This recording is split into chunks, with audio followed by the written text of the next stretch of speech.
قیام سے بندہ بالکل بے حرکت اور ساکن ہو جاتا ہے۔ پھر جب بندہ بالکل بے حرکت اور ساکن ہوتا ہے، نہ آگے جاتا ہے نہ پیچھے ہوتا ہے، تو پھر بندے کو فائدہ کیا ملتا ہے کہ یاد رکھ لو نماز کے بعد یہ بات ایسے ہے کہ بندہ اتنی اونچی آواز سے نماز پڑھے کہ اس کے اپنے کان سن لے، یہ واجب ہے۔ ہاں اگر کوئی بہرا ہے یا شور شرابہ ہے تو پھر وہ الگ مسئلہ ہے، مگر شریعت کا مسئلہ یہ ہے کہ اتنی اونچی آواز آپ کے کانوں تک پہنچ جائے، یہ واجبات میں سے نماز کی۔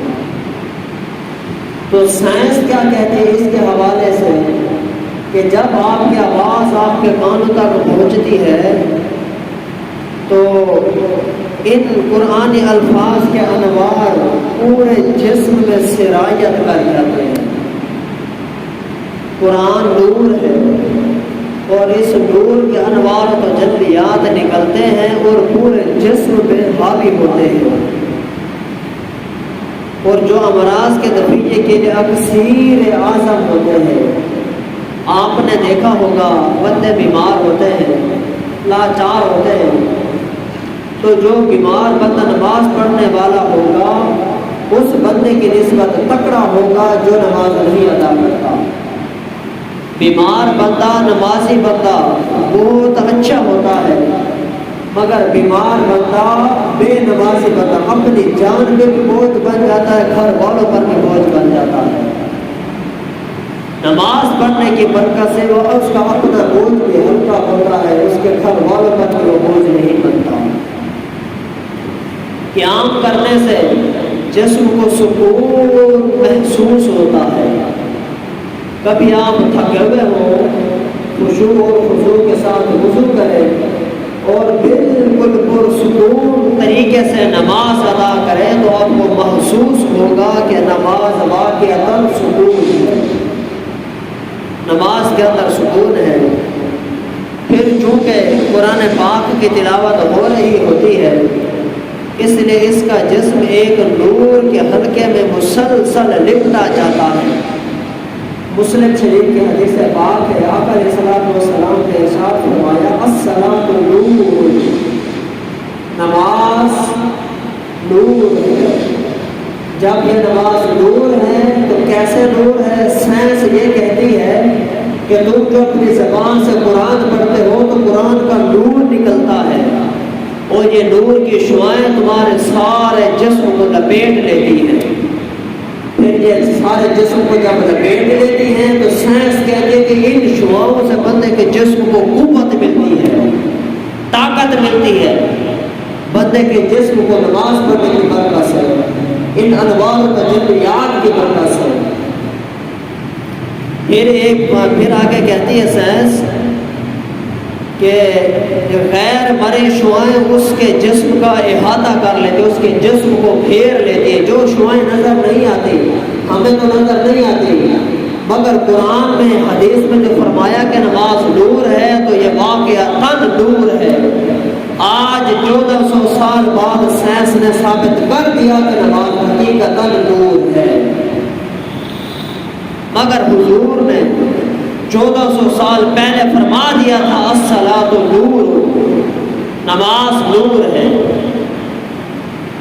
قیام میں نمازی جس حالت میں ہوتا ہے اگر روزانہ یکسوئی کے ساتھ 45 منٹ اس حالت میں کھڑا رہے تو کھڑے کھڑے دماغ اور اعضاء میں زبردست قسم کی قوت پیدا ہوتی ہے، طاقت پیدا ہوتی ہے، سائنس کہتی ہے۔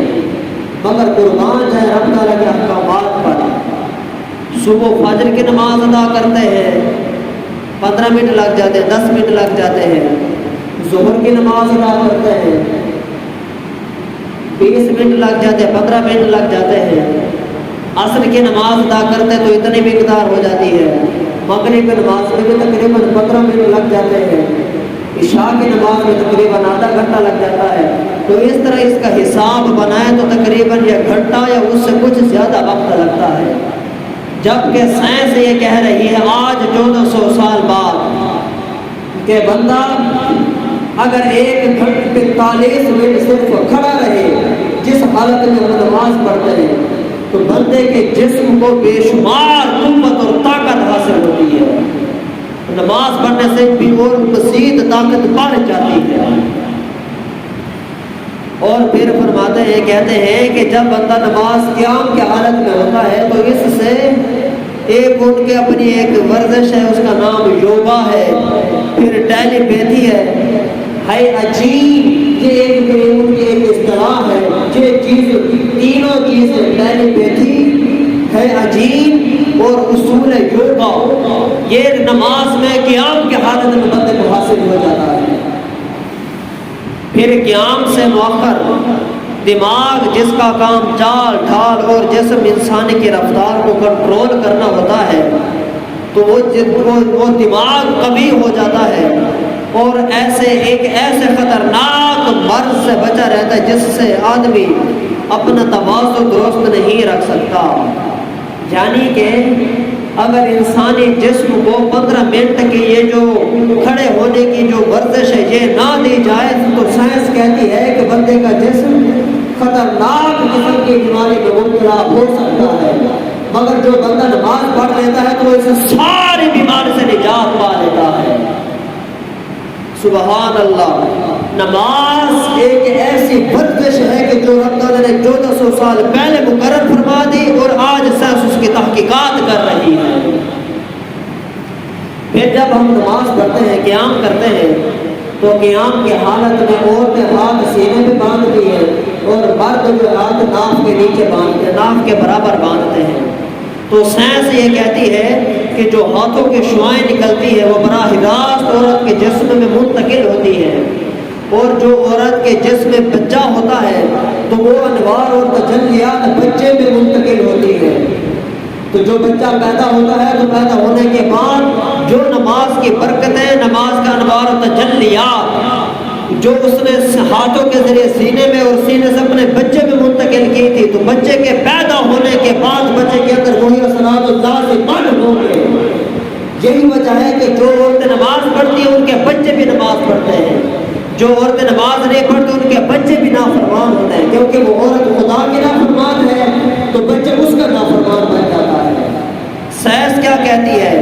عورت نیت کے بعد جب ہاتھ سینے پر باندھتی ہے تو دل کے اندر صحت بخش حرارتیں منتقل ہوتی ہیں اور وہ وجود اور نشو و نما پاتے ہیں جن کے اوپر بچوں کی غذا کا انحصار ہوتا ہے. نماز قائم کرنے والی ماؤں کے دودھ میں تاثیر پیدا ہو جاتی ہے نماز کی اور نماز کے انوار و تجلیات کی. پھر ان کے اندر ایک ایسا پیٹرن بن جاتا ہے جو بچوں کے شعور کو نورانی بنا دیتا ہے, جو بچوں کے دل کو دماغ کو چمکا دیتا ہے. تو یہی وجہ ہے کہ ہم خود بھی نماز پڑھیں, اپنے گھر والوں کو بھی نماز کا پابند کریں اور اس کے ساتھ ساتھ جب ہم خود بھی نماز کے پابند ہوں گے ہمارے بچے بھی نماز کے پابند ہوں گے تو انشاءاللہ ساری زندگی خدا تعالیٰ کی فرما برداری میں گزرے گی. کیونکہ جب ہم خود فرما بردار ہوں گے خدا کے تو پھر ہمارے بچے ہمارے بھی فرما بردار ہوں گے, خدا کے بھی فرما بردار ہوں گے. اسی نماز کے سائنسی تحقیقات کو لے کر آگے چلیں گے.